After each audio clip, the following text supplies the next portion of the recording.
Chapter 1. The Invisible Healer. The air in the healer's den was thick, so thick. It smelled of dried herbs, of bloodroot and willow bark, and underneath it all, the metallic tang of pain. Aria breathed it in.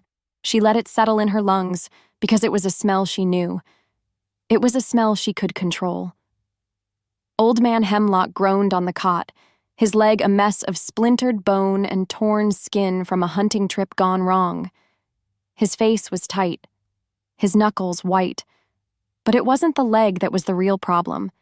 It was the fear coiling in his gut, a cold, slithering snake of worry. He feared being useless. He feared being a burden. Aria didn't touch the wound. Not yet. Instead, she rested her fingertips ever so lightly on his forehead, closing her eyes. She wasn't a true healer, not like the others with their salves and stitches. Her gift was quieter, softer. She reached out with her mind, not her hands, and found that cold knot of fear.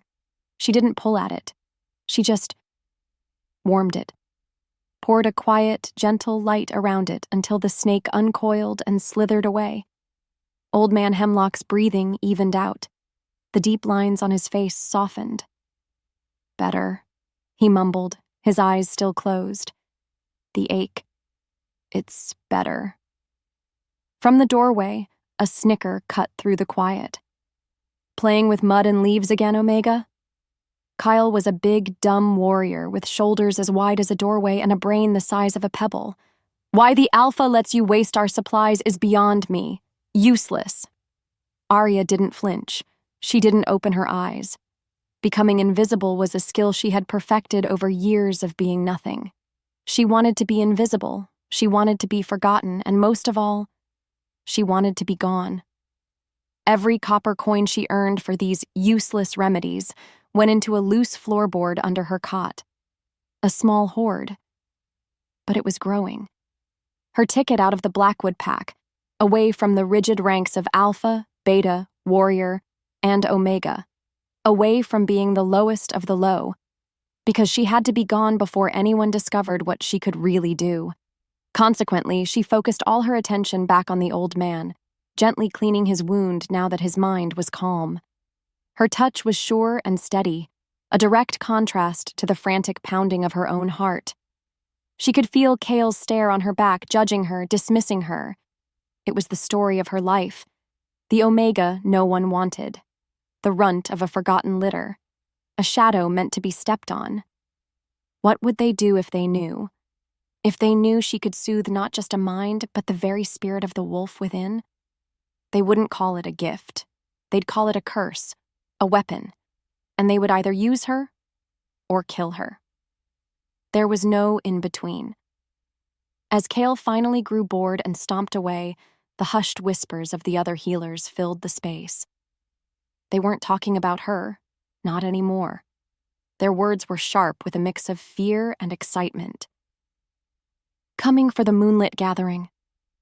Alpha Alexander Draven. They say his pack feasts on the bones of their enemies. They call him the Beast of Bloodfang. I heard he ripped out a rival's throat with his bare teeth, his human teeth." Aria's hands stilled. Alexander Draven. Even his name felt like a threat, a shard of black ice sliding down her spine. The Moonlit Gathering was supposed to be a time of truce, of trade, of reaffirming bonds between packs. But bringing a monster like that into their midst, it felt less like a party, and more like an invitation for a wolf to enter a henhouse. A cold dread, far colder than Old Man Hemlock's, began to coil in her own stomach. She had to get her coins. She had to get out. And she had to do it before a beast with a taste for blood arrived on their doorstep. Chapter 2. The Ruthless Alpha Control.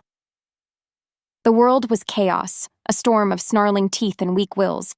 But in his territory, in his hall, there was only one thing: control. Alexander Draven sat on a throne carved from petrified oak, the wood as hard and unyielding as his rule. Before him, two of his warriors were on their knees, heads bowed. Blood dripped from both of their faces onto the cold stone floor. They had fought over a scrap of meat, a stupid, prideful squabble that had disrupted the morning's training. Pathetic. You both bled. Alexander's voice was low, a rumble that vibrated through the stones. It held no anger. Anger was a fire, wild and hot. What he felt was cold, a glacier of absolute authority. You have wasted pack strength. You have wasted my time. The warrior on the left, a young hothead named Silas, dared to look up. Alpha, he disrespected, I do not care. Alexander cut him off, the words sharp enough to leave a wound. He didn't need to raise his voice, he never did. His presence was a physical weight, pressing down on everyone in the hall, suffocating them. A subordinate standing near the wall actually trembled, his scent turning sharp with fear. Alexander smelled it and his lip curled in disgust. Fear was a tool, but he hated the stench of it. Because he lived with his own, a beast chained deep inside him, he despised seeing a lesser version in his men. He stood, a predator unfolding. He was tall, built of corded muscle and brutal scars that mapped a history of violence across his skin. He walked to the warriors, his heavy boots echoing in the sudden dead silence. He stopped in front of Silas. Your pride is a weakness. It makes you reckless. Then he moved to the other warrior, Ronan. And your inability to ignore a challenge is just as weak. He looked from one to the other, his eyes the color of molten gold, burning with an intensity that stripped them bare. The next time you disrupt my pack, I will give you a real reason to bleed. Do you understand? Yes, Alpha, they choked out in unison. Get out! They scrambled away like beaten dogs, leaving only the smell of their blood and fear behind. Alexander stood there for a long moment, the silence of the hall a comfort. This was his life, making hard choices, cutting out weakness like a cancer. It was what his father had taught him, with fists and fangs and the back of his hand. Weakness gets you killed. Vulnerability gets you killed. Trust gets you killed. These lessons had been carved into his soul, and they had kept him alive. They had made him alpha. But lately, something else was stirring. A restlessness. A deep, irritable ache in his bones that had nothing to do with battle and everything to do with his wolf. The beast inside him paced, snarling at shadows, hungry for something Alexander couldn't name. His beta, Elias, approached, his steps careful. The preparations are made, Alpha. We leave for the Moonlit Gathering at dusk. Alexander grunted, turning toward his private chambers. The gathering? A pointless ritual of posturing and false smiles. He had no time for it. But tradition demanded his presence. Besides, a rival pack had been sniffing around his borders, and he needed to remind them, face to face, whose territory they were challenging. As he entered his room, his wolf let out a low, frustrated growl deep in his chest. The ache intensified, a pull toward something. Somewhere. He didn't know what it was, but it was infuriating. Because for the first time in a very, very long time, Alexander Draven felt a sliver of something he could not control. Chapter 3. A Fateful Glance.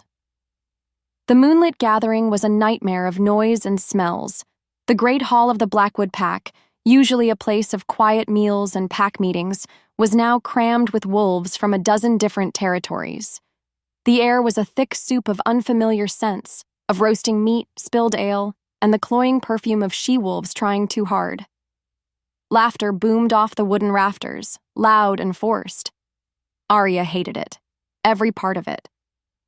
She stayed pressed against the far wall, a mouse in a den of lions, her only goal to remain unseen, to get through this night, and to continue her plan. She just had to survive this. But survival was getting harder.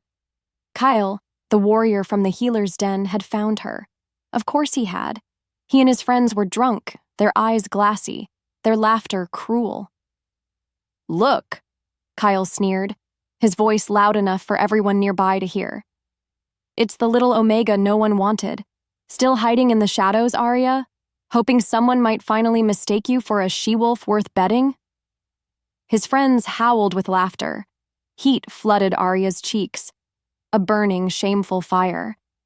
She clutched the rough fabric of her tunic, her knuckles turning white. She wanted to shrink, to fold into herself until she was nothing but a speck of dust. She wanted to disappear. That was her only goal right now. Just slip away before the humiliation could get any worse. She turned to leave, to melt back into the deeper shadows near the kitchens. Just as she was about to escape, the entire hall fell silent. It didn't just get quiet. The sound was sucked out of the room, stolen from the air. A presence had entered the hall, a power so immense and suffocating it was like the pressure before a lightning strike. Aria froze, her back still to the entrance. She didn't have to look. She could feel it. A cold, predatory stillness that made the hairs on her arms stand up. Slowly, she forced herself to turn. And she saw him. Alpha Alexander Draven. He was even more terrifying than the stories. He stood in the great doorway, flanked by his beta, a dark king surveying a room full of lesser creatures. His eyes. Oh, goddess. His eyes. They were gold, but not a warm, sunny gold. They were the cold, hard gold of a predator, and they swept the room with an unnerving intensity. He wasn't looking for friends. He was looking for prey, for weakness. His gaze passed over the other alphas, dismissing them. It passed over the preening she-wolves, uninterested. It passed over the drunken warriors, bored. And then it landed on her. It was not a glance. It was a physical blow. His eyes locked onto hers from across the crowded, silent hall, and the world tilted on its axis. A jolt, white-hot and electric, shot through her, from the top of her head to the soles of her feet. Her wolf, a creature she kept caged and quiet her entire life, rose up and howled inside her skull. Alexander's expression didn't change, but something in those golden eyes flared. A flicker of confusion? Rage. Aria couldn't breathe. Her heart hammered against her ribs, a frantic bird trapped in a cage. What was happening? Why was he looking at her? He was a monster, an alpha of alphas. She was nothing, an omega. This was wrong, all wrong, a mistake. The spell was broken when Kale, too drunk to understand the danger, scoffed. "What's the matter, beast? See something you like?" He took a stumbling step toward Aria, his hand reaching out to grab her arm. "This one's not for you. She's pack scrap." A sound tore through the silence. It wasn't a word. It was a snarl. A deep, possessive, inhuman sound that ripped from Alexander Draven's chest. His eyes burned from gold to a terrifying, glowing red. The predator had found its prey, and he was about to kill the man who dared to touch what was his. Chapter 4. She's Mine time didn't just stop. It shattered. In the moment after that terrible, possessive snarl ripped through the great hall, every breath was held hostage. Kale froze, his hand hovering inches from Aria's arm, his drunken smirk wiped clean from his face, replaced by a slack-jawed terror. The air crackled. It tasted of ozone and a rage so pure it felt like a living thing. Alexander Draven moved. He didn't walk. He flowed across the stone floor, a river of darkness and muscle, his red eyes locked on Aria. Not on Kale. On her. It was a terrifying, all-consuming focus, as if nothing else in the entire world existed. Aria's own world had shrunk to the space between her frantic heartbeats. She couldn't run. Her feet were rooted to the floor, held there by the weight of his stare. He was fury, he was power, he was a storm she was caught in. He reached them in a few silent strides that ate up the distance. He didn't shove Kale aside. He simply ignored him, his presence a wall of intimidation that made the other warrior stumble back, tripping over his own feet. Then, Alexander's hand, large, warm, and calloused, closed around her wrist. The touch was an inferno, a brand. A shock of lightning that shot up her arm and straight into her soul. Whispers erupted around them. Gasps. The sound of 100 wolves all reacting to the unthinkable. The Beast of Bloodfang was touching the Blackwood Pack's unwanted Omega. Alexander didn't look at them. He only looked at her, his red eyes slowly bleeding back to that burning, molten gold. His chest rose and fell in a deep, controlled rhythm that did nothing to hide the violence simmering just beneath his skin. His grip was like iron, unbreakable. Her immediate goal, her only thought, was to pull away, to break free, but it was like trying to fight a mountain. Then he spoke, and his voice, a low and lethal command that carried to every corner of the now silent hall, sealed her fate. "She's mine." The words were a death sentence, and a declaration of war. Aria felt a surge of something hot and wild rise up through her terror. Resentment. He didn't ask. He didn't speak to her. He just claimed her, like a piece of property, like a prize he'd just won. The invisible girl was suddenly the center of every stare, every whisper, every shocked expression. Her life of quiet shadows was over. It had been shattered by 2 words. Without another glance at the stunned onlookers, he turned, pulling her with him. His grip was unforgiving, hauling her from the great hall as if she weighed nothing. His wolf was a tangible presence now, a possessive, rumbling growl that seemed to vibrate right through his skin and into hers. She stumbled after him, dragged from the only world she'd ever known and into the clutches of a monster. He was pulling her toward a future she didn't want, a fate she couldn't escape, and a bond that felt more like a cage than a blessing. Chapter 5. The Unwanted Claim. He dragged her out into the cold night air, away from the prying eyes and suffocating silence of the hall.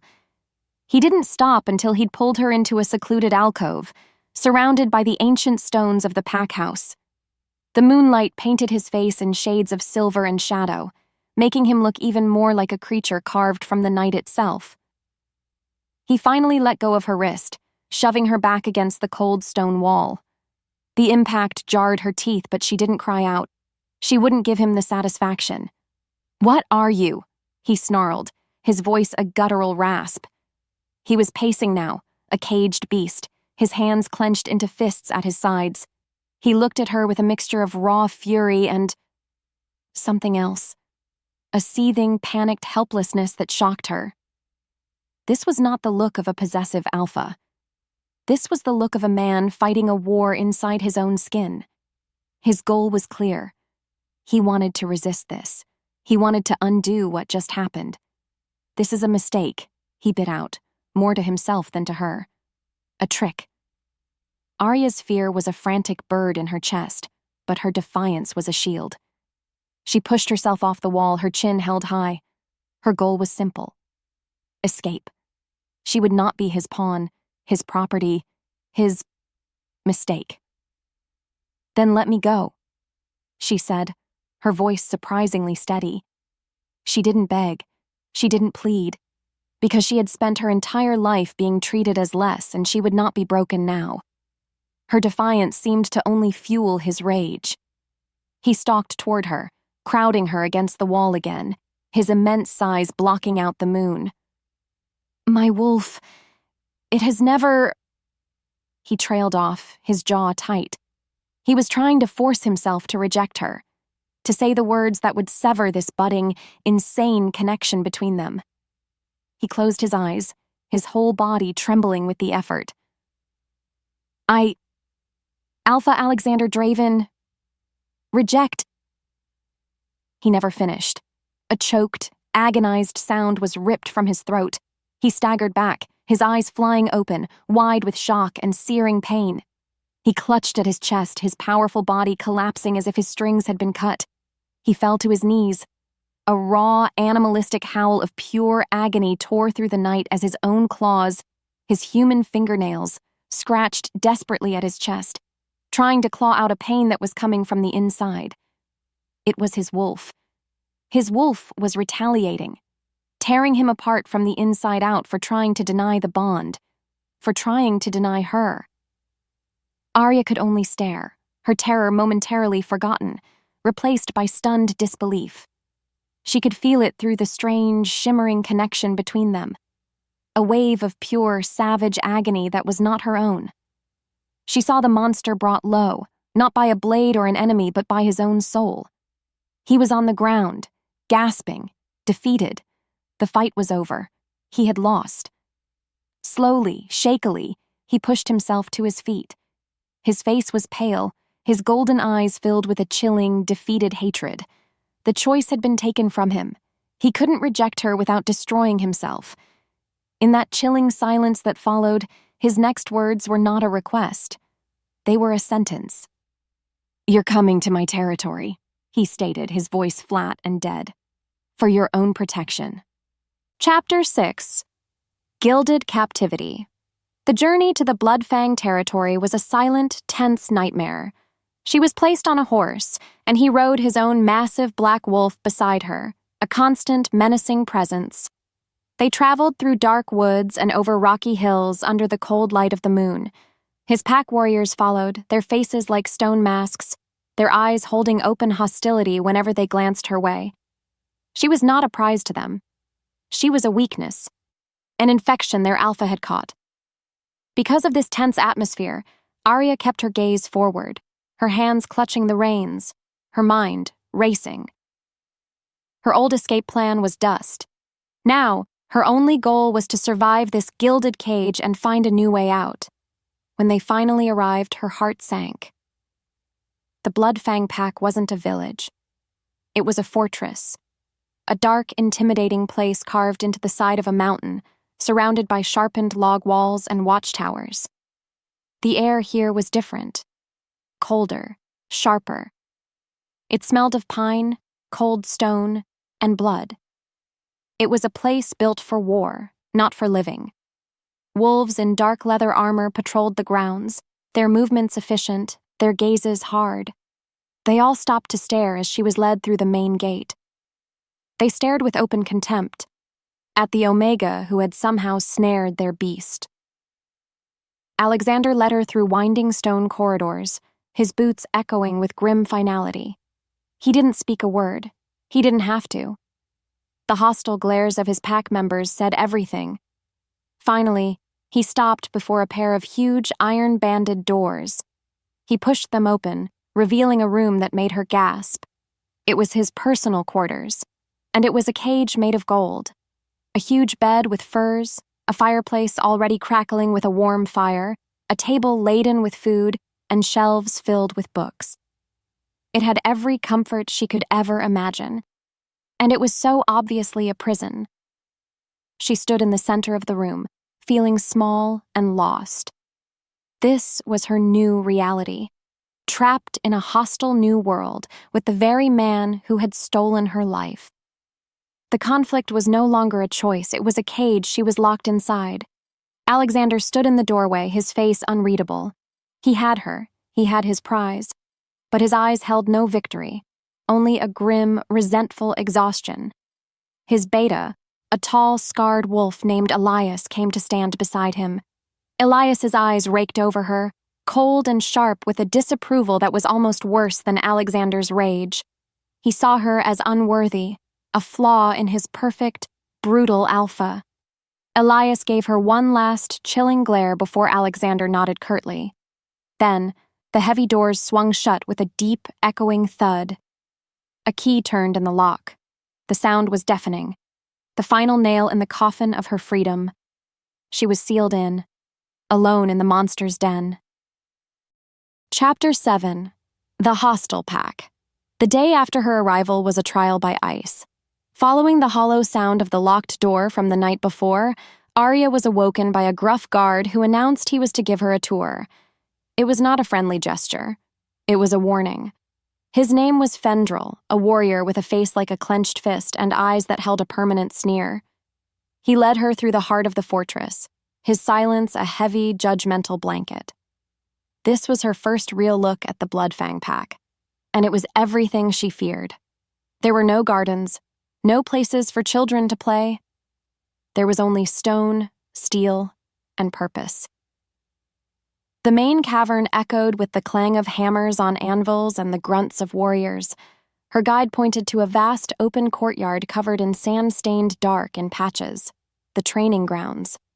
Wolves fought there with a savage intensity she had never seen before, not with the wild fury of a real battle, but with a cold, brutal efficiency. It was a place that manufactured soldiers, not a community. It was cold, it was brutal, it was merciless.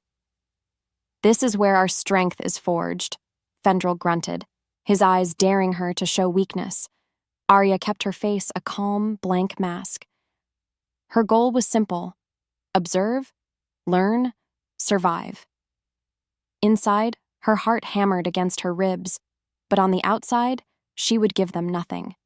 She would not be the frightened little Omega they expected her to be, because she understood that in a place like this, fear was just another word for blood in the water.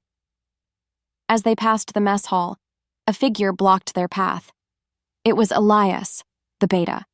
His arms were crossed over his broad chest, and his scarred face was set in a look of open contempt. He didn't even bother to look at Fendrel. His cold, assessing gaze was fixed solely on her. "So the Alpha's pet gets a tour of the grounds." Elias's voice was a low, dangerous drawl. "Does she approve of her new cage?" He took a step closer, invading her space, his scent thick with power and aggression.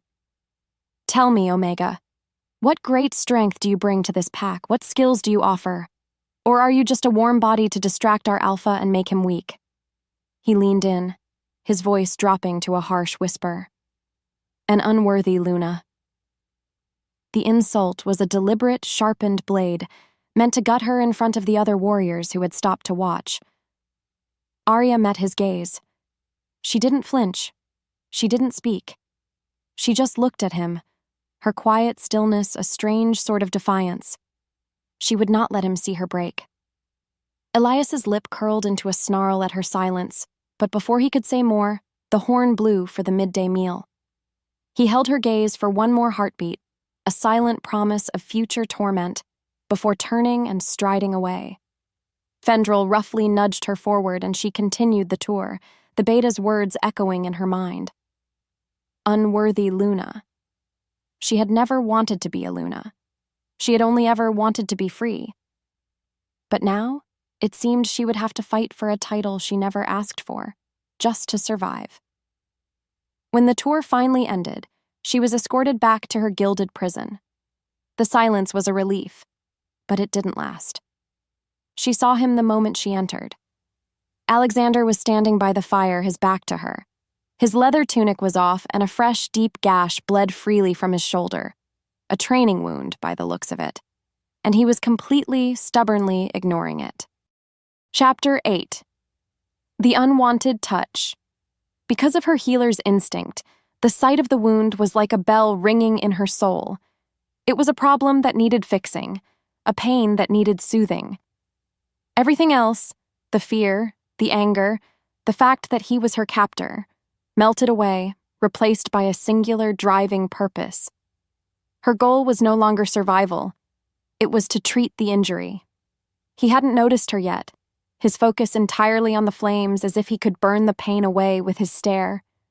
His blood dripped onto the stone hearth. Drip, drip, drip. A wasteful, stupid sound. She moved before she could think. She crossed the room to the small wash basin, soaking a cloth in cool water. When she turned back, he was watching her, his golden eyes narrowed with suspicion. A low, warning growl rumbled in his chest as she approached. "Stay back," he commanded, his voice a low threat. Aria ignored him. This was her world, the world of healing. Here, she was not an Omega to be ordered around. She walked right up to him, her steps calm and steady. He was so much bigger than her up close, a mountain of muscle and scars and simmering violence. Any sane person would have run. But the sight of his torn flesh, of the muscles knitting together wrong because of his stubborn pride, pushed her forward. "It will heal poorly if you leave it," she said, her voice soft but firm. She reached out with the damp cloth. He flinched back as if she'd tried to burn him. "I said stay back," he snarled, his hand shooting up to grab her wrist. His fingers wrapped around her, but his grip wasn't crushing this time. It was tight, desperate, as if he were holding on to keep from falling. She stopped, but she didn't pull away. She just looked at him, meeting his furious, confused gaze without wavering. She could feel the frantic, warring emotions pouring off him through their strange bond, anger at his own weakness, fury at her defiance. And underneath it all, a deep, aching loneliness that stunned her. He had built his walls so high he was completely trapped inside them. "You are the alpha," she said quietly, her eyes holding his. "Your strength is the pack's strength, and this," she glanced at the bleeding wound, "is a waste." Her words seemed to stun him. He stared at her, his jaw working silently. He had expected her to cower, to plead, to run. He never expected her to challenge him with simple, undeniable logic. Slowly, hesitantly, he loosened his grip on her wrist. It wasn't permission, but it was enough. She gently dabbed at the edges of the cut, cleaning away the blood and grime. Her touch was light, practiced, and utterly impersonal. Yet for Alexander, it was a cataclysm. No one touched him, not like this, not with gentleness. His whole life had been pain and violence. It was a language he understood. But this quiet, unassuming care, it didn't hurt. It didn't threaten. It felt... He didn't have a word for it. It was a deeply unsettling comfort that made his wolf quiet down and his own defenses scream in alarm. He felt a crack form in the glacier of ice around his heart. The moment she finished, he ripped himself away from her. He stalked to the other side of the room, his back to her, his shoulders rigid with tension. He was breathing heavily, his fists clenched. He was terrified, not of her, but of the way she made him feel. Overwhelmed and utterly furious with himself, he stormed out of the room, slamming the heavy doors behind him and leaving her alone in the echoing silence. Chapter 9. The First Warning. Later that day, he put her to the test. He commanded her presence at the evening meal in the main hall. It wasn't a request. It was a summons. Walking into that hall at his side felt like walking into a pit of vipers. Every eye was on her. The whispers were like the hissing of snakes, the glares were like physical blows. She sat in the chair to his right, the Luna's seat, and tried her best to disappear.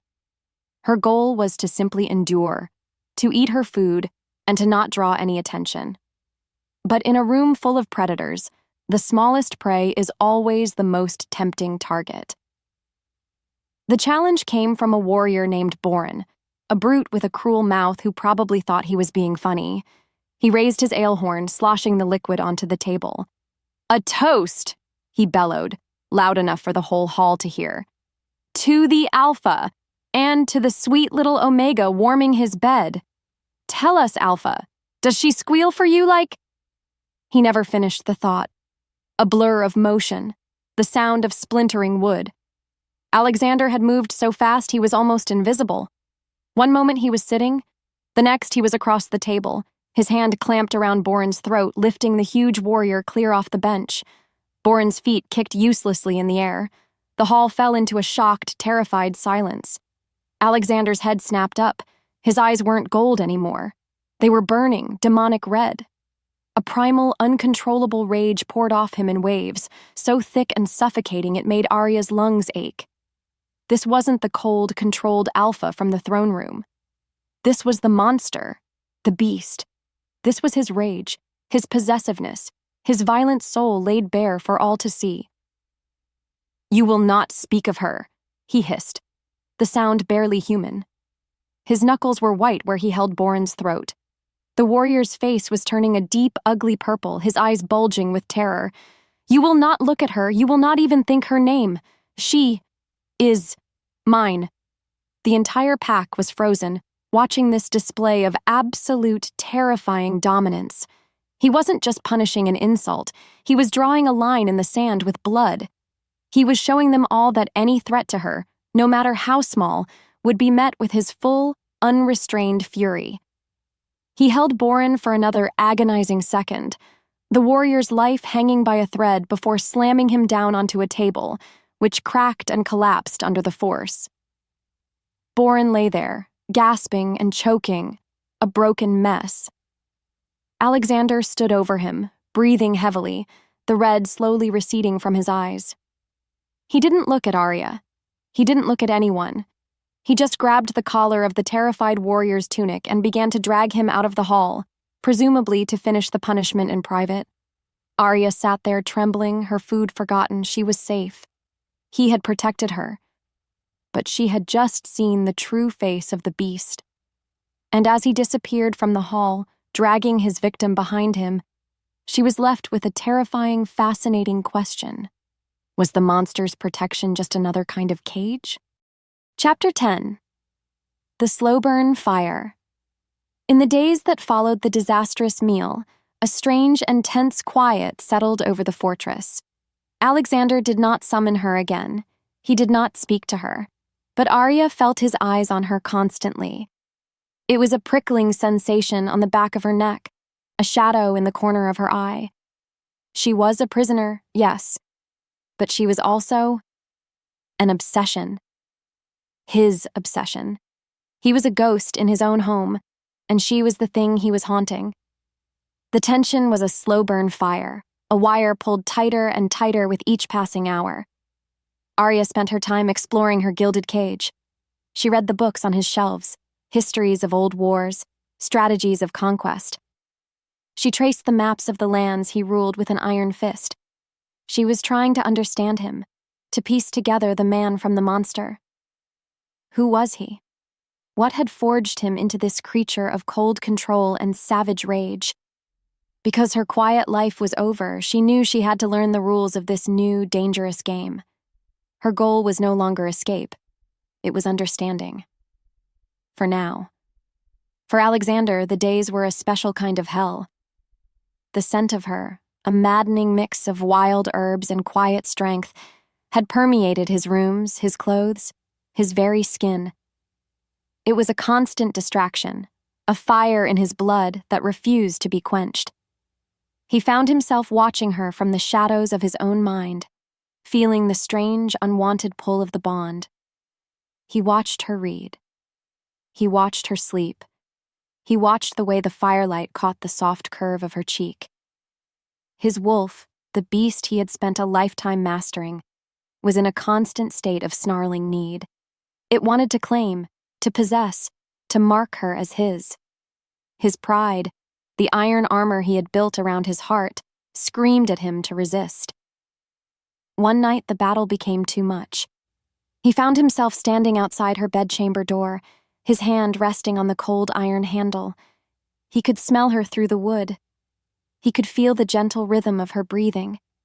His wolf howled for him to go in, to lie beside her, to bury his face in her hair, to finally give in. He stood there for an hour, his forehead pressed against the door, his body trembling with the force of his own internal war. He was losing control, and it terrified him more than any blade. His only goal was to resist this bond, but it was becoming impossible. Because of this growing obsession, the pack had noticed the change. The warriors whispered. Elias, his beta, watched him with eyes full of suspicion and a chilling disappointment. Alexander, the unshakable alpha, was becoming distracted, unpredictable. And in their world, that was just another word for weak. Just as he turned away from her door, defeated and furious with himself, a warrior approached, bowing low. Alpha, a messenger has arrived. From King Darius of the Shadowcrest Pack. Alexander's blood ran cold. Darius, a slippery, treacherous rival he had a long and bloody history with. He demands a meeting, the warrior continued, his voice tight with unease. He says, he's come to collect on an old debt, one involving a female Omega. Chapter 11. The Kidnapping. The attack, when it came, was not a frontal assault. It was a whisper, a poisoned blade in the dead of night. Darius was too cunning for open war. He preferred the tactics of the snake. His warriors, shadows cloaked in black leather, slipped over the walls while the fortress slept, silent and deadly. They didn't come to conquer. They came for one thing. For her. They came because Darius knew a terrible secret. A fated mate was not a source of strength. Not at first. At first she was a weakness.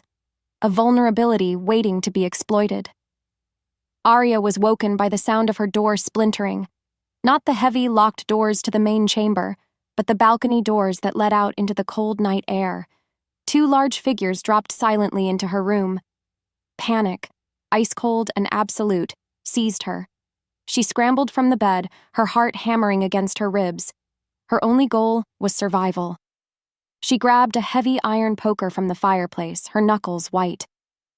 "The Alpha King wants the girl," one of them hissed, his eyes gleaming in the dark. She swung the poker with all her might, catching the first wolf across the side of his head with a sickening crack. He staggered back, roaring in pain. But the second one was already on her. He grabbed her, his arms like iron bands, pinning her against him. She fought. She kicked and bit and scratched, a wild thing caught in a trap, but it was useless. He was too strong. He clamped a hand over her mouth, muffling her screams. "A little fighter," he grunted, dragging her toward the broken balcony doors. "He'll like that." Terror stole her breath. She was being taken. Stolen from the monster's den only to be thrown into another's. And then she felt it, a wave of pure volcanic fury that was not her own. Through the bond, she felt the exact moment Alexander knew. It was a psychic roar, a blast of incandescent rage that shook her to her very soul. Alexander was in the war room with Elias, debating Darius's message, when the first scream echoed through the fortress. His head snapped up, a scent hit him, the scent of strange wolves. In his chambers, her scent, sharp with terror, and then the bond screamed. It was a feeling of pure violation, of something precious being torn away. His wolf didn't just get angry, it consumed him. A red haze fell over his vision. Control shattered, pride vanished. The alpha was gone, only the beast remained. "They have her!" His roar shook the very stones of the fortress. "Alpha, we must rally the warriors," Elias began, but it was too late. Alexander was already moving. He launched himself through a window, shattering the thick glass, and landed on the stone courtyard below. He didn't wait for his pack. He didn't wait for a plan. His only goal was to get her back, to destroy anyone who had dared to touch her.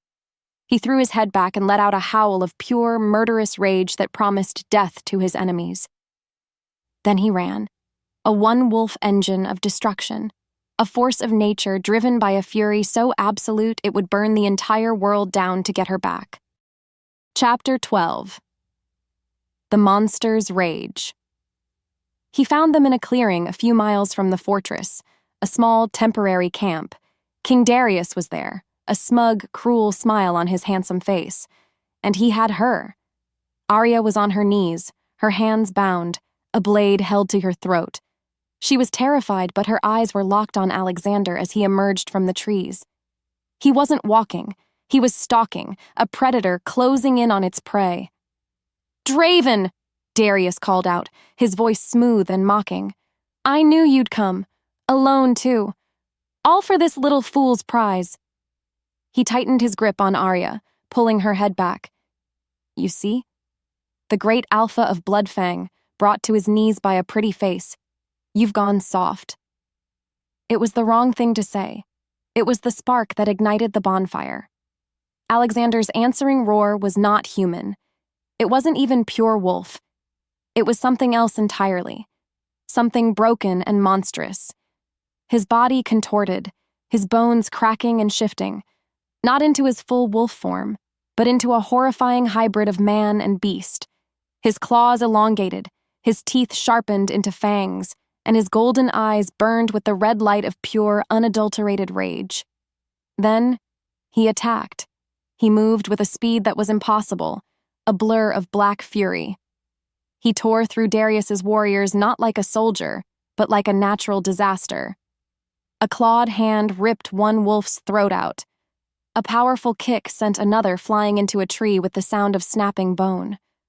There was no strategy, no skill, only brutal, overwhelming force. He was a whirlwind of death, his only goal to annihilate everything in his path.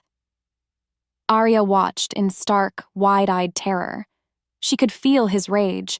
It poured into her through the bond, a searing, endless wave of violence. It was suffocating her, drowning her. This wasn't the ruthless alpha. This was the monster from the stories, a living nightmare of teeth and claws. She realized with a sickening lurch that the monster wasn't just a facade he wore. It was a real, living part of him, and she had just unleashed it. Darius, his smugness gone, shoved Aria aside and shifted into his own massive wolf form to meet the charge. The two alphas crashed together in a storm of fur and fury, tearing at each other with savage, guttural snarls. But Darius was no match for this. He was fighting an alpha. Alexander was fighting as a force of pure rage, beyond pain, beyond reason.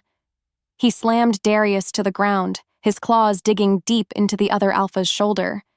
He was going to kill him. He was going to tear him to pieces right here. And as the monster that was Alexander raised his head to deliver the final, killing bite, a new goal rose up through Aria's terror. She had to stop him. Not to save Darius, but to save him.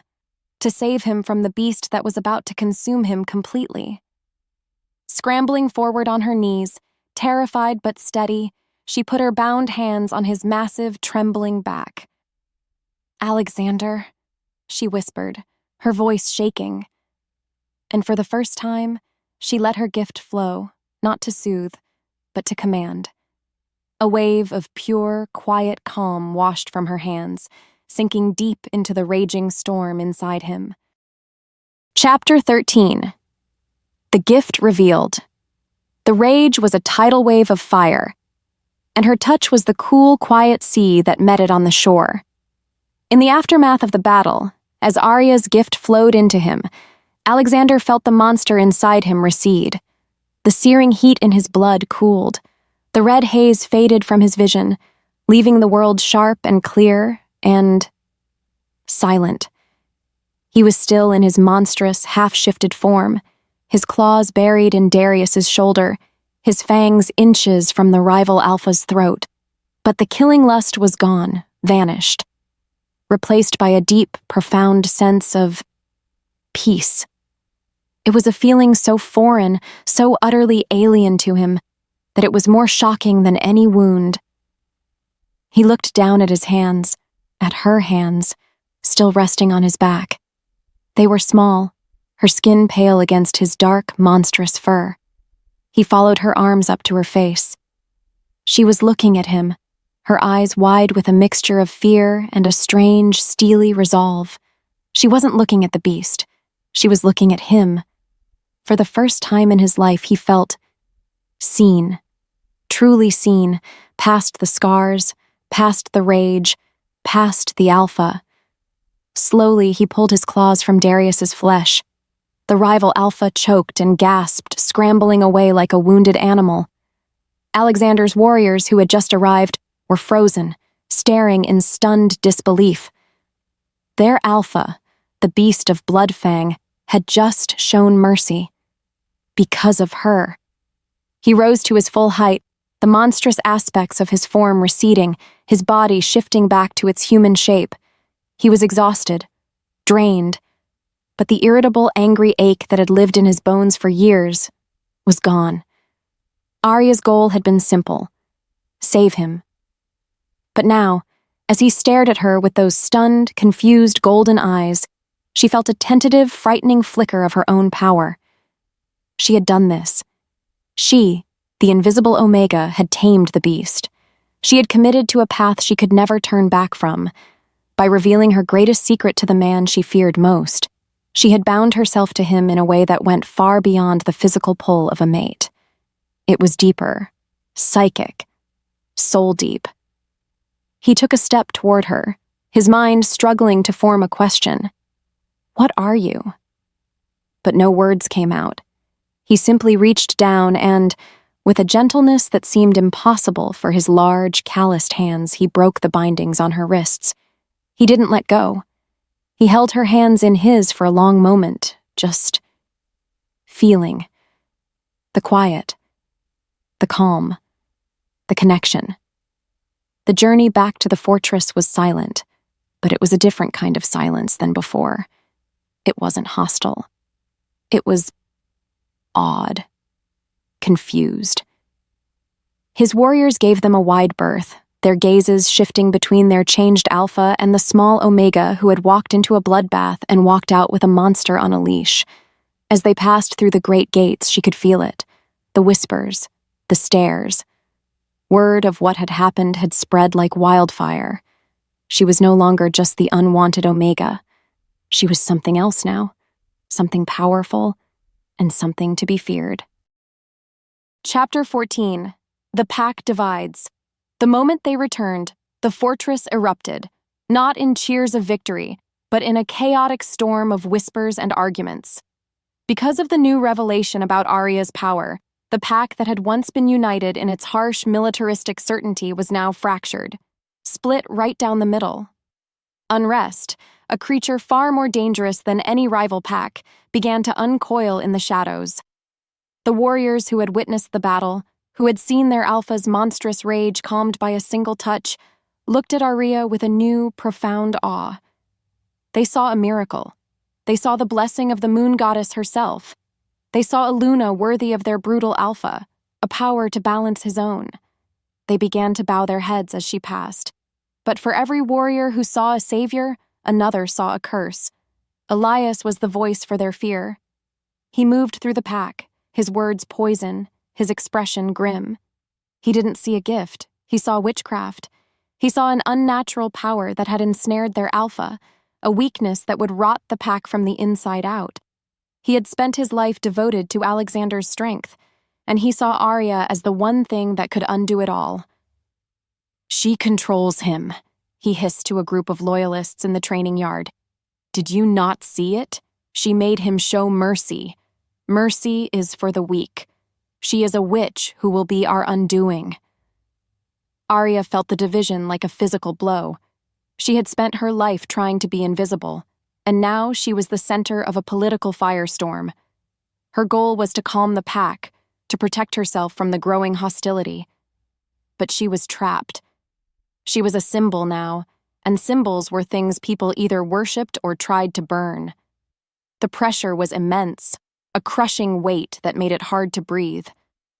Later that afternoon, Alexander's patience finally snapped. The whispers followed him everywhere. The questioning looks from his most trusted warriors, the open hostility from Elias's faction.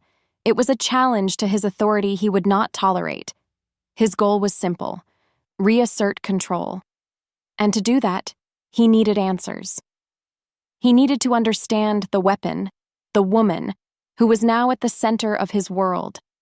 He found her in their chambers, staring into the fire, looking small and lost in the center of the storm she had created.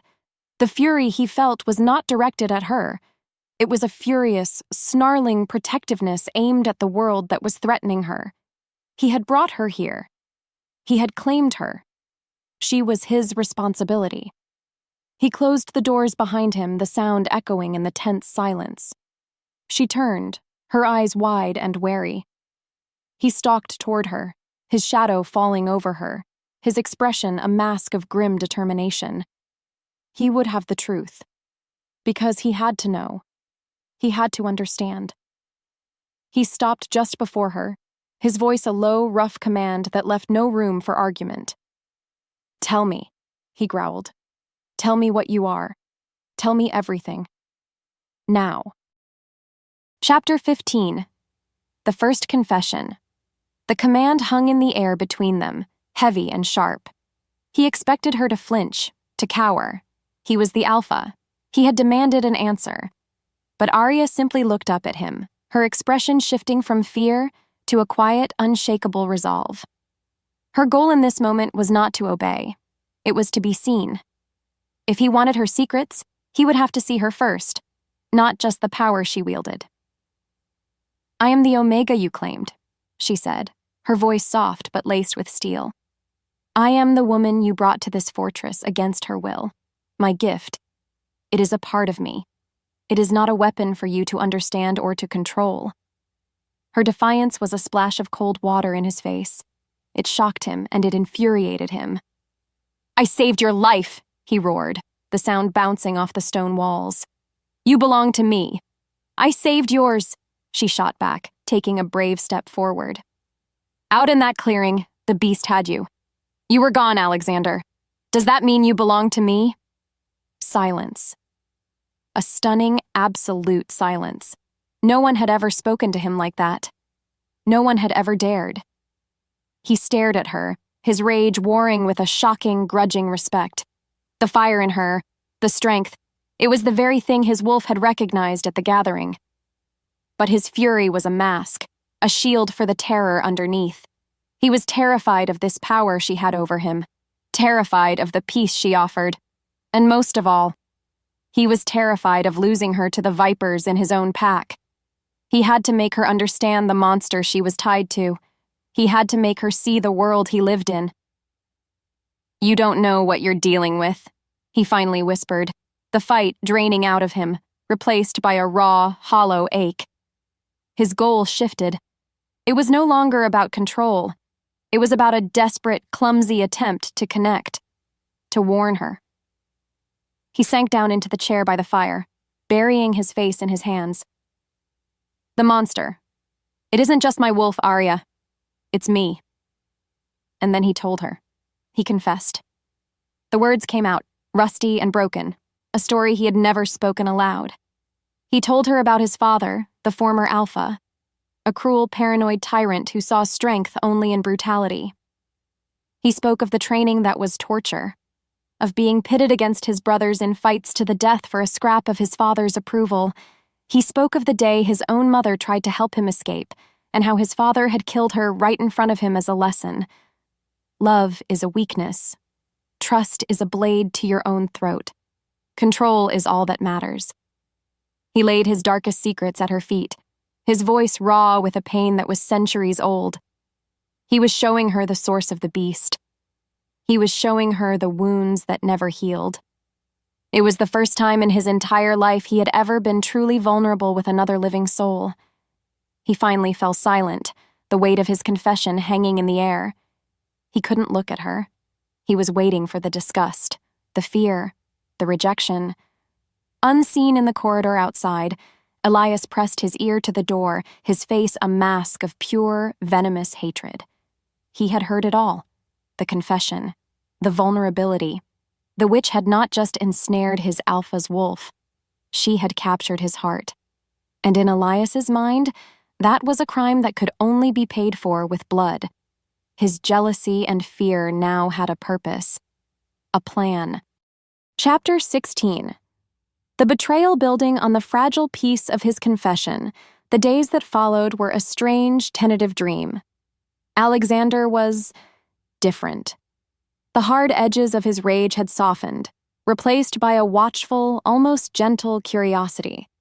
He spoke with her, asked her questions about her life, and for the first time, Aria felt the ice around her own heart begin to thaw. He was still the Beast of Bloodfang, but now she had seen the wounded man beneath. A flicker of hope, something she hadn't felt in years, began to kindle within her. Perhaps this cage could become a home. This fragile hope made the betrayal, when it came, all the more devastating. Elias had been watching them. His festering hatred had curdled into a cold, hard plan.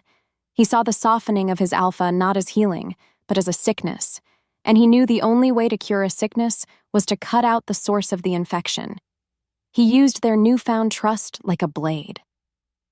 He approached Aria in the library one afternoon, his face a mask of false respect. "The Alpha asks for you in the sunken garden, Luna," he said, his voice smooth. "He wishes to speak with you privately." It was a lie. A perfectly crafted trap. The sunken garden was one of the few truly quiet, secluded places in the fortress. set away from the main thoroughfares. Her goal was simply to meet the man she was beginning to know, a flicker of warmth in her chest. She walked into the garden, her steps light, but Alexander wasn't there. 4 large warriors loyal to Elias were. They stepped out from behind the stone archways, blocking her path. Their eyes held no mercy, only a cold, righteous fury. "The witch must be purged," one of them snarled. Panic exploded in her chest. This wasn't a warning. It was an execution. Her goal became survival, pure and simple. She turned to run, but they were on her in an instant. She fought, a desperate, wild thing, but she was no match for them. A hand grabbed her hair, yanking her back. A searing, white-hot pain sliced across her stomach. She gasped, looking down. A blade, its edge gleaming with the sickly gray of silver, was pulled away, dripping with her blood. Silver. A poison to their kind. A wound that couldn't easily be healed. The pain was immediate, agonizing. It wasn't just a cut. It was a fire, burning through her veins, sapping her strength. She collapsed to the cold stone ground, the world tilting, the edges of her vision turning dark. Her last conscious thought was a silent, desperate scream sent out across the bond. "Alexander!" Miles away, in the war room, Alexander was discussing patrol routes with his commanders when the scream ripped through his mind. Her pain was his pain. He felt the phantom slice of silver across his own gut. He roared, a sound of pure agony and rage, clutching his stomach as his warriors stared in shock. A young guard, loyal to him and not Elias, burst into the room, a bloody gash on his head. "Alpha! It's the Beta!" he choked out. "The garden! They have the Luna!" That was all he needed to hear. He ran past fear, past reason, past the very edge of his own control. The race was on, but a cold, sickening dread coiled in his gut. What if he was already too late? Chapter 17. The Ultimate Cost. The world was a haze of pain. Lying on the cold stones of the garden, Aria could feel her life bleeding out of her. The silver poison was an insidious fire, not just wounding her body but attacking her very essence, her wolf spirit. She could hear the traitors muttering above her, their forms blurring, their voices fading in and out. They were waiting for her to die. Her immediate goal was to hold on, to fight. But the darkness was pulling at her, a sweet, promising oblivion. No one was coming, not in time. The thought was a cold, sharp shard of despair.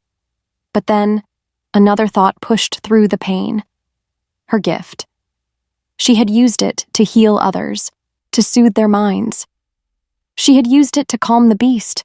Could she use it on herself, to fight a poison meant to kill her kind? She didn't know. But it was her only chance, her only hope, because she had to survive. She refused to die here on this cold stone at the hands of these hateful men. With the last of her strength, she turned her power inward. It was a terrifying, desperate act. Healing the minds of others was like pouring water from a cup. This was like trying to command a river to flow back into itself. She focused all of her will, all of her energy, on the searing, silvered wound. She felt a deep, internal snap. Her power surged, not as a gentle warmth, but as a raging, uncontrolled inferno. It attacked the poison, burning it out of her veins. But the cost was immense. It felt like she was burning her own soul for fuel. She was healing the wound, but destroying herself in the process. A silent scream ripped through her as her life force was scorched to the brink of nothingness. And then, darkness. She collapsed, her body healing, her spirit gone. Just as her consciousness winked out, Alexander exploded into the garden. He was a vision of lethal, focused rage. He saw Elias standing over her still form, a bloody, silvered knife in his hand. The sight shattered something inside him. There was no monstrous transformation this time. This was worse. This was the cold, precise fury of a king whose queen had been struck down. He moved with a speed and brutality that was terrifying to behold, dispatching Elias's men with ruthless, bone-breaking efficiency. Elias, his face a mask of fanaticism, lunged at him. "She is a poison. I did this for you." Alexander simply caught his arm, twisted, and broke it with a sickening crack. He slammed his former beta against a wall, his forearm pressed against his throat. "You are dead," he snarled, his voice a low promise of a slow, agonizing death. But then his eyes fell on Aria. Still. So terribly still on the ground. He shoved Elias away, sending him crashing to the stones. The traitors were forgotten. The fight was over. All that mattered was her. He fell to his knees beside her, his hands hovering over her, afraid to touch. The wound on her stomach was closed, the skin miraculously smooth, but there was no breath, no heartbeat he could hear. He reached out a trembling hand and touched her cheek. It was cold. Chapter 18. All is lost. He knelt there, in the chilling silence of the garden, the bodies of the traitors forgotten around him. All he could see was her, Aria. Her face was pale, serene, like a statue carved from moonlight and marble, so beautiful, and so empty. He pressed his fingers to her neck, desperately searching for a pulse, for anything. He found it. A beat, so faint, so fragile, it felt like the flutter of a moth's wing against his skin, thready and weak, getting weaker. The terror that he had been holding at bay, the frantic rage that had fueled his run, it all collapsed, leaving a hollow, gaping void in its wake. He felt the bond. Their bond, which had been a raging fire, a constant pull, a maddening and wondrous connection in his soul, was now a flicker. A single tiny ember in a universe of cold ash, about to be snuffed out. The thought of it disappearing, of her light vanishing from his world. It was a pain worse than any physical wound. It was the death of his soul. In that moment, everything his father had ever taught him, every wall he had ever built, every ounce of pride he had ever held, crumbled to dust. Trust is a blade to your own throat. His father had been right. He had trusted Elias. He had allowed a moment of peace, of hope, and it had led to this, to her death. The monster inside him didn't roar. The alpha didn't command. They simply died, leaving only a man. A broken, grieving man on his knees, holding the cooling body of his entire world. He gently gathered her into his arms, cradling her head against his chest. He buried his face in her hair, which no longer smelled of herbs and sunlight, but only of the cold, metallic scent of battle. A sound escaped him, a ragged, choked sob he hadn't known he was capable of making. It was the sound of utter, absolute despair. A single hot tear escaped his eye, tracing a path through the grime and blood on his cheek before falling onto hers. It looked like a diamond on her pale skin. He held her close, pressing his forehead to hers, trying to pour his own life force, his own warmth, into her. But he could feel her slipping away. The ember was fading. This was it. The lowest point. The crucible. He was losing her. All was lost. He whispered the words then, not to her, but to the uncaring sky, to the moon, to the goddess he had never believed in. A desperate, guttural plea from the ruins of his soul. The words he had never thought he would speak. The ultimate admission of a vulnerability so complete it was a surrender of his entire being. "Don't leave me," he choked out, his voice cracking. He pressed a kiss to her cold lips. "Aria, if you leave me, my wolf dies." He lifted her then, her body limp in his arms. He was defeated. But he was changed. As he began the long, silent walk back to the heart of the fortress, there was a new, terrifying purpose in his eyes. He would not let her die, even if he had to tear the world apart to save the fading light of his soul. Chapter 19. The Ultimatum. In the heavy silence of the aftermath, Alexander did not leave her side. For 3 days and 3 nights, he was a fixture in the room, a silent, watchful guardian. He dismissed the healers. He cleaned her brow with cool water himself. He held a cup to her lips when her fever raged. He did not eat. He did not sleep. He simply watched her, his hand resting lightly on hers, feeling the faint, fluttering pulse grow stronger with each passing hour. The bond, once a dying ember, was slowly, tentatively, rekindling. It was no longer a fire of obsession. It was a warm, steady glow of pure, agonizing hope. The man who had been shattered in the garden was gone. In his place was someone new, someone patient, someone utterly devoted. When her eyes finally fluttered open, he felt it in his soul like the sun rising after a long, dark night. Her gaze was weak, but clear. She looked at him, and she saw the change. The raw fury in his eyes was gone, replaced by a deep, bone-weary relief and something else. A raw vulnerability he no longer tried to hide. He had nearly lost her, and that near loss had saved him. He opened his mouth to speak, to tell her everything, that he was sorry, that he would protect her, that he couldn't live without her. But she raised a hand, stopping him. Her goal was not to hear his apologies. It was to claim her future. The invisible Omega was dead and buried in that garden. The woman who woke up was someone new. Alexander... Her voice was a hoarse whisper, but it held a strength that resonated through the room. Before you say anything, you need to listen. He leaned in, his entire being focused on her. He would have listened to her read a list of ingredients at this point. He just needed to hear her voice, to know she was real. What happened in the garden? It can never happen again. She continued, her eyes holding his. I will not be a possession to be fought over. I will not be a weakness for your enemies to target.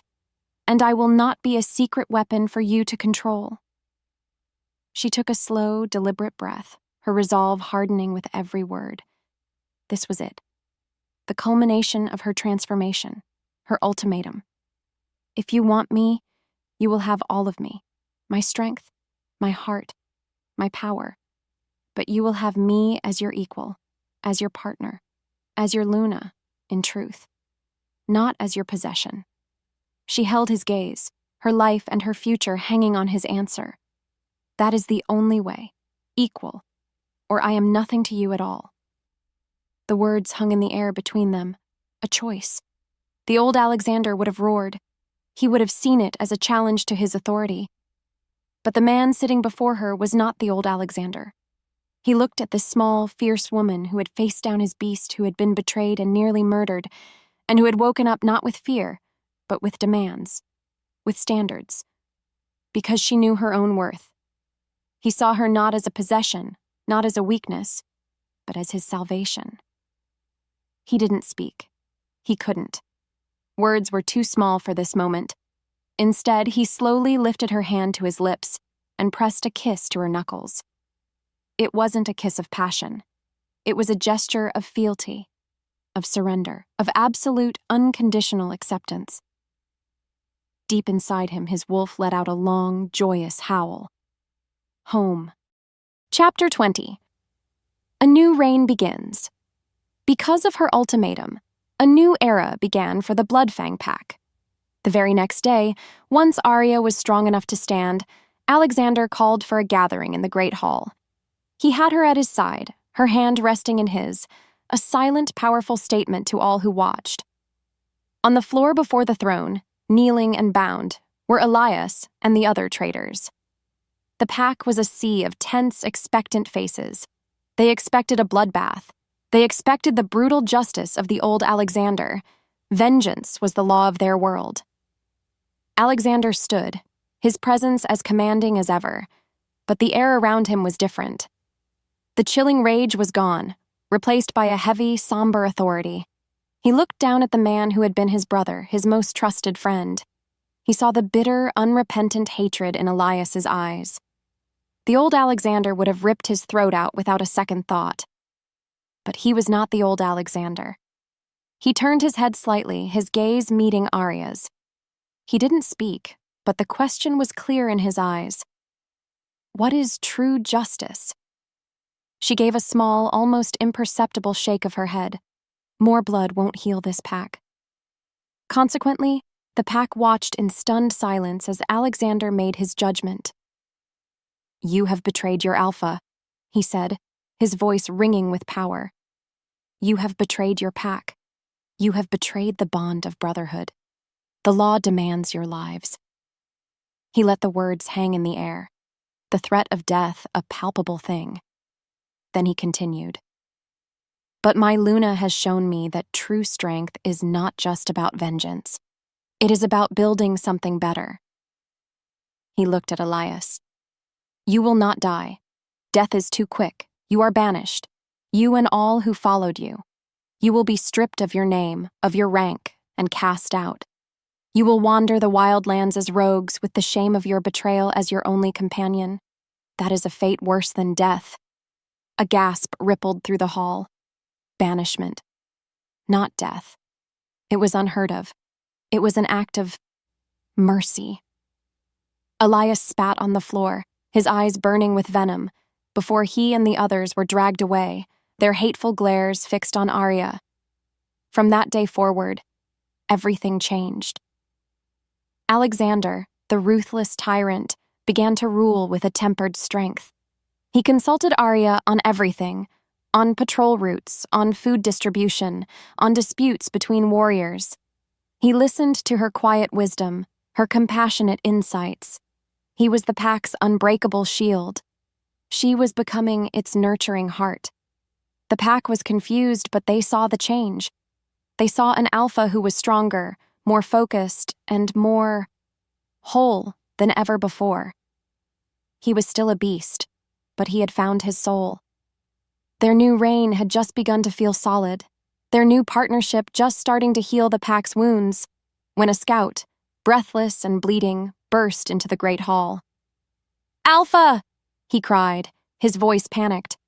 "Armies are gathering at the border. It's King Darius. He's allied with the Red Creek and Stone River packs. They've come to wipe us out." Chapter 21. The race to climax. The scouts' words hit the hall like a thunderclap. An alliance. 3 packs united against them. It was a death sentence. In the past, such news would have been met with grim, fatalistic rage. But now, as panic began to ripple through the crowd, Alexander simply stood, his hand finding Aria's. He squeezed it once. A silent message. "We face this together." Because the rivals had made a fatal miscalculation. They had been watching the pack, monitoring its internal strife. They saw the banishment of Elias. They heard whispers of their alpha being softened by his new mate, and they mistook this change for weakness. They thought this was the perfect time to strike. They were wrong. Alarms blared through the fortress, the mournful sound of war horns echoing off the stone. Warriors scrambled for their armor, their faces tight with fear. The enemy was at their doorstep, a massive force intent on their annihilation. The final high-stakes conflict was here.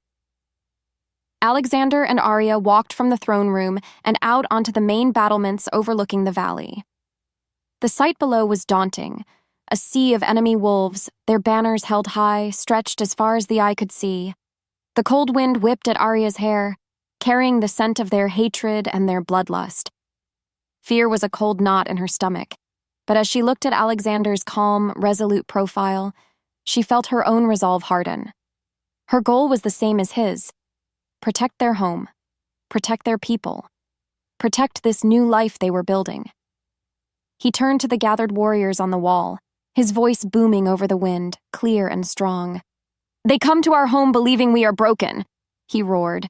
"They see a new way of leading and call it weakness. They see a Luna with a gift beyond their understanding and call her a curse." He turned and looked directly at Aria, his golden eyes blazing with love and pride. "I see our strength. I see our future." Then Aria stepped forward. She didn't shout. Her voice was quiet, yet it carried with a strange power, calming the frantic energy of the warriors. "For years, this pack has known only strength born of fear," she said, her gaze sweeping over them. "Today, we will show them a strength born of unity, of heart." We fight not just for our territory, but for our home, for our family." A roar of approval went up from the warriors.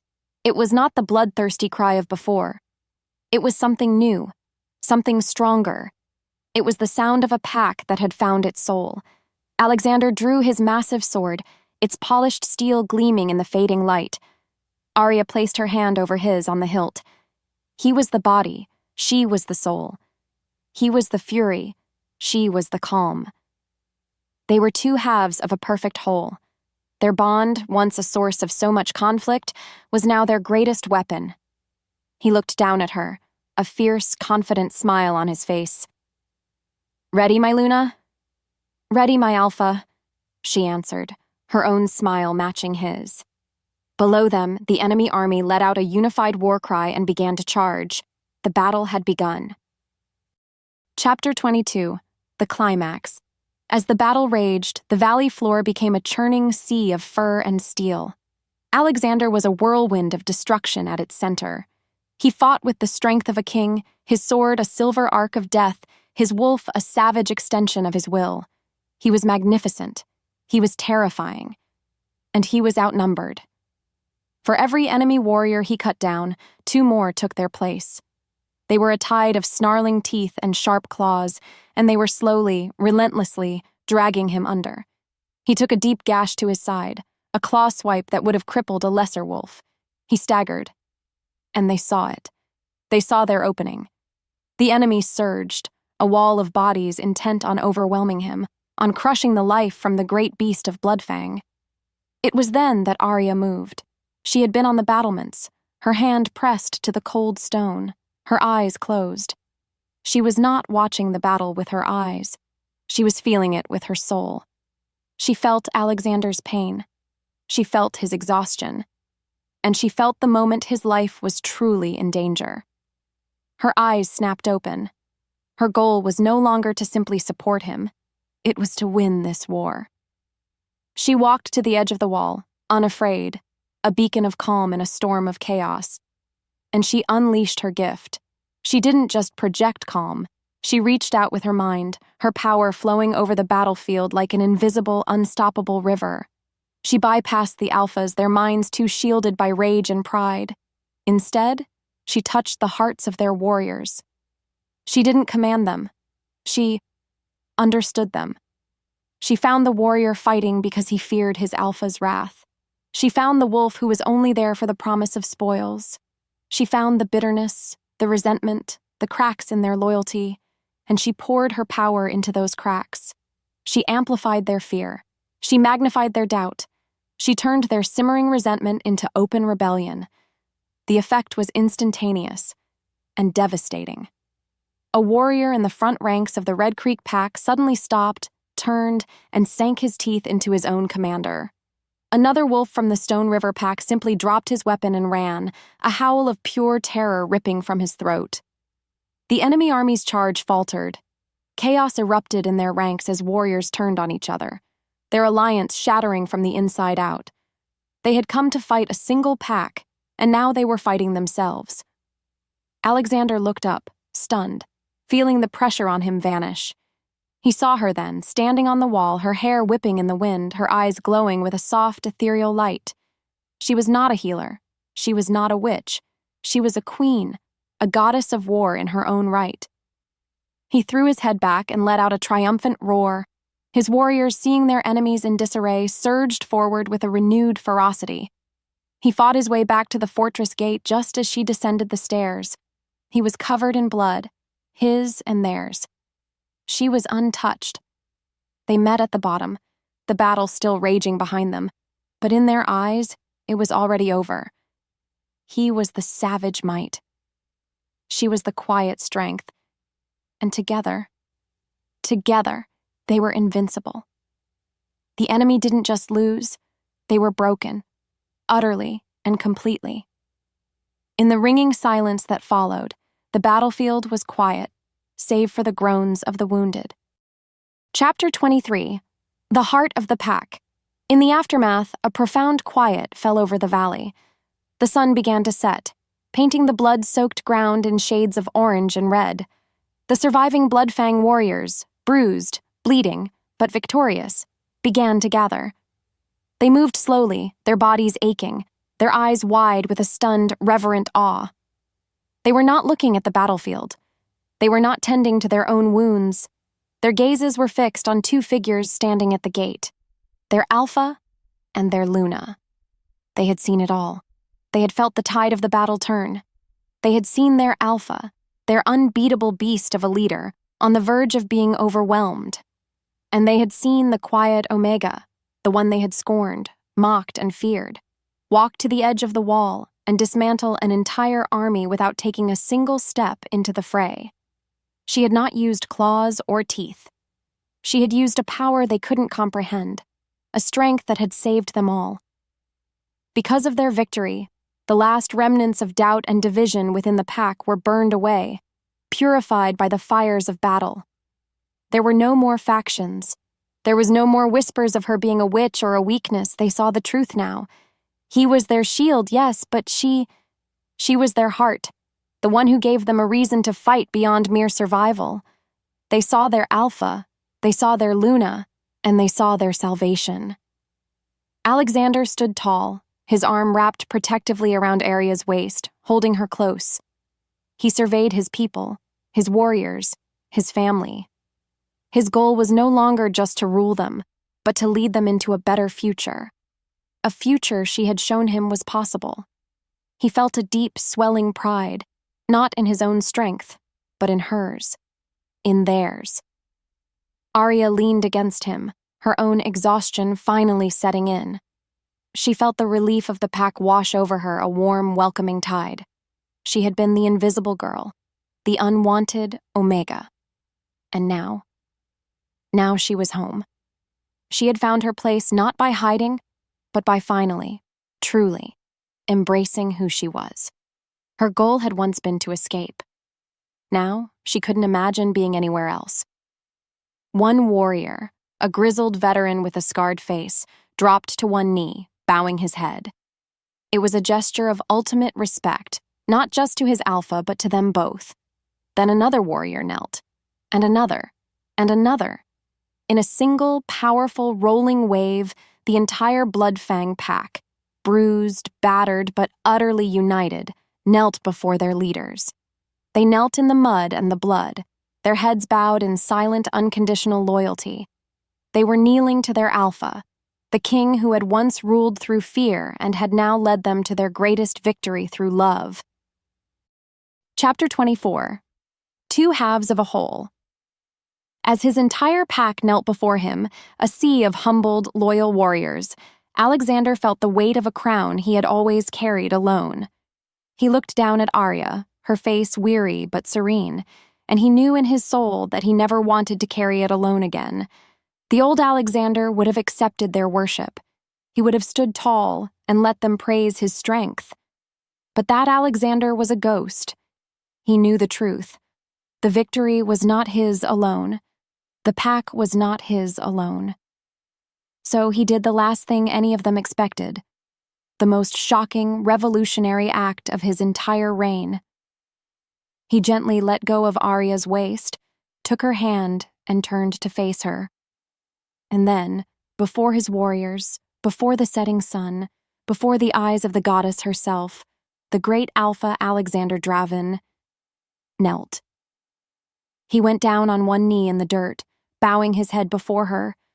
A collective gasp swept through the pack. It was an act of surrender, of devotion, of a respect so profound it shattered every tradition they had ever known. He looked up at her, his golden eyes blazing with an emotion so pure and powerful it made her breath catch.